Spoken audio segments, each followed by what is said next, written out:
Kaixo guztioi, jarrituko dugu dinamika ariketarekin, eta ariketa hau nahiko garrantzitu eta interesgarria da. Ze dinamikako ariketetan askotan agertuko dira plano inklinatuak, bale?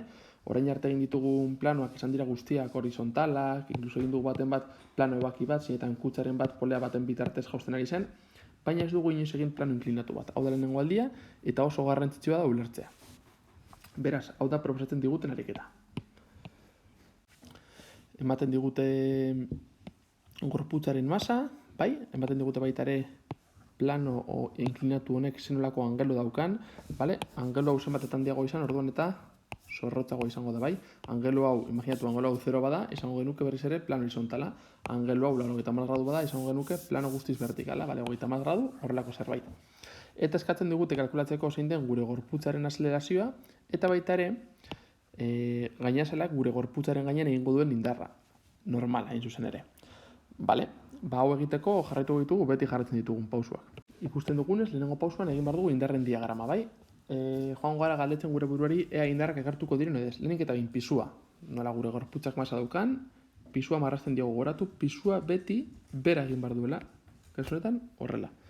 Gero, normala, gainazal batekin kontaktuan dago? Bai. Normala egingo dio indarra gainazalarekin perpendikularra den norabidean. Hau da, normala izango da horrelako zerbait.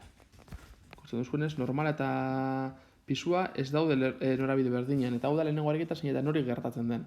Horretaz aparte, kanpoko indarrik ematen digu ariketak? Ez. Tentzioa daukagu, sokaren bat daukagu? Ez. Marroskadura indarra egon ziteken, baina nola ez diguten ematen marroskadura koefizientea eta ez diguten eskatzen, hartuko dugu ez dagoela marroskadurarik, beraz, hauek izango dira agertzen diren indar bakarrak. Orduan, lehenengo puntuarekin bukatu dugu. Ze gertatzen da? Orain arte, bigarren pausuan, zinetan jarri barritugun zeintzu diren ardatzak, bai, beti jarri ditugu, jarriko dut azkar, orain arte beti aurkitu gara horrelako egoeretan. Zinetan, hau bezalako ardatzak jartzen genituen, ezta? Bai? Vertikala eta horizontala. Baina hemen estan gara dudarekin. Zezaten dugu, ze jartzen dugu? Vertikala eta horizontala eta orduan normala geratzen da kanpoan, edo jartzen dugu hau bezalako bat, eta orduan pisua geratzen da kanpoan. Eta erabakitzeko hori, hemen jartzen du, bai? Imaginatu sistema nola mugituko den, aldeik eta bain, nola mugituko da sistema. Horrela, ezta? Bai? Beruntz jauziko da. Ados. Orduan, hemen jartzen du, ardatz bat azelerazioan norabidean. Hau da, azelerazioa horrela egingo du. Ez du horizontalan egingo, ez vertikalean egingo du, bai, maldatik bera. Beraz, gure ardatzak izan behar dira bat honekiko paraleloa, hau da, hau izango da gure lehenengo ardatza, eta beste izan behar da horrekiko perpendikularra. Hau izango da ardatza. Beraz, erabakitzeko ardatzak zela margozten diren jakiteko horrela edo horrela jarri behar ditugun, hori erabakitzeko begiratu behar dugu azelerazioa nolako den. Kasu honetan ardatzak horrela geratuko ziren. Beraz, horrela geratzen da. Hau da gure I ardatza, hau gure I ardatza eta azelerazioa I ardatzen egiten du. Beraz, eta gainera da garrantzitsuen ariketa honetan eta ezberdina dena da bigarren puntu hau.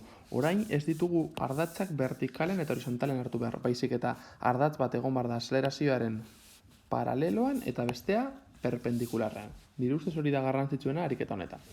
Bale, orain indarrak deskonposatu behar ditugu. Fijatzen bagara, normala, geratzen da gure ardatza baten gainean, baina pisua ez, beraz pisua, hirugarren pausu honetan deskonposatu beharko dugu PI eta P isa bezala. Horretarako, erabili behar dugu angelu hau, baina claro, angelu hau dago hemen eta ez dago hemen. Orduan orain esalduko dut, zelan jakin dezakegun angelu hau hemen non dagoen. Beitu, egin dudan gauza bakarrik izan da, kutsa hau hartu bakarrik eta hemen jarri dugu eta jarri dut. Bai vertikala horizontala eta baita ere interesatzen zaizkigun bi ardatzak. Orduan, fijatzen bagara, angelu hau, kolore laranjarekin marraztuko dudana, bale? Angelu hau sortzen dute lerro horizontala eta azelerazio, eta isa ardatza hau, bale? Hau, honen paraleloa dena, isa ardatza, honen paraleloa dena, eta horizontal honek sortzen dute alfa angelua. Bilatu behar dugu hemen non gertatzen den hori. Bilatu behar dut horizontala zein den, horizontala izango da gure lerro gorria, eta honekiko paraleloa den isa, hau izango da. Beraz, angelu hori gertatzen da baita ere hemen. Angelu hau, eta fijatzen bazarete itzurarekin, bai hau eta hau angelu berdinak dira. Eta orain, biratzen dugu, bai, egin duana da pizkat biratu horrela, bai? Izateko ardatzak hau horrela eta hau horrela. Fijatzen bagara, angelu hau orain hemen geratzen da. Hau da gure angelua. Bai? Baina ze gertatzen da? Gure kasuan, pisua agertuko zaigula hemen. Gure kasua, pisua agertzen da, hemen agertzen da naiz, bai. Hau da pisua, hemen egongo da pisua, eta hemen normala. Aurrekoan baita ere marraztuko dut, pisua izango genuke hemen, bai, eta hemen normala. Hau honetan ez dago inolako biraketarik, eta hemen hau biratzen badugu pizkatxo bat, horrela geratzen zaigu. Eta ni pisua deskonposatu behar dut, baina pisua deskonposatzeko angelu hau edo beste angelu hau lortu behar dut, eta ni bakarri dakit hau. Ez naiz gehiegi sartuko honetan, baina behitu. Honek eta honek sortzen dute 80 gradu, beraz, hau alfa bada, hau da 80 kan alfa. Eta honek eta honek sortzen dute baita ere 80 gradu, beraz, hau bada 80 kan alfa, hau da alfa. Horretara heldu bazarete, hauek guztiak, naiz eta zuek oraindik jakin, hauek guztiak izango dira alfa angelua. Alfa, alfa, alfa eta alfa. Eta behin hau daukadanean ja, hasi naiteke deskonporatzen indarrak eta egiten. Beraz, plano inklinatuan bi gauza. Lehenengo gauza da, ardatzak ezberdin jartzen direla, bigarren gauza da, pisua deskonposatzeko hau guztia egin behar dela, baina helduko zareten momentu batera, zinetan buruz ikasiko zuen, hau deskonposatzen badut, hau izango da P, I, eta hau izango da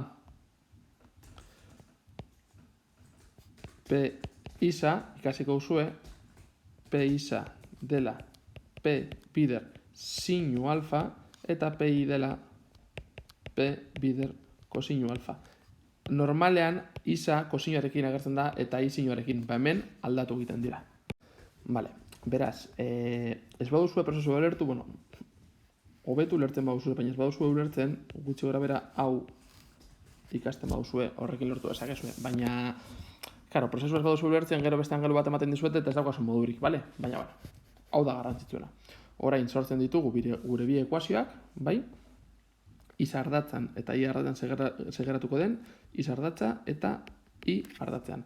Isa ardatzean, bai, bakarrik izango dugu P isa. P isa izango da P bider sinu kasunetan 30 gradu. Eta norabide honetan gorputza mugituko den, azelerazio izango den, jartzen dugu masa bider azelerazioa. Norbait galdetu izake, baina eskerrera doa eta positiboan jarri duzu. Bai, ze positibora jarriko dugu azelerazioa. Beraz, azelerazioa horra badoa, hau esango dugu dela positiboa eta hau negatiboa. Bai?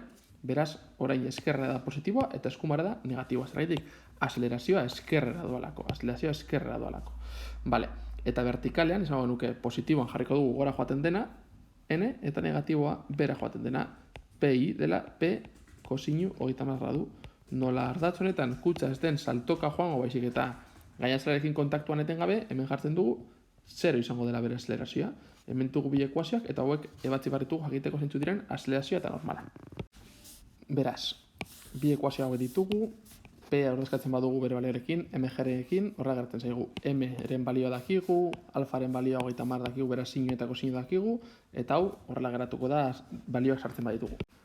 Vale, datuak sartuta horrela, fijatzen bazarete, hemen 10 eta 10 bialdetan gertatzen da, beraz horrela kendu daiteke, 9,8 bider 0,5 ematen du justu ardia, beraz ja hemetik eta lortu dezakegu, azelerazioa izango dela 4,9 metro zati segundu karratu, bai?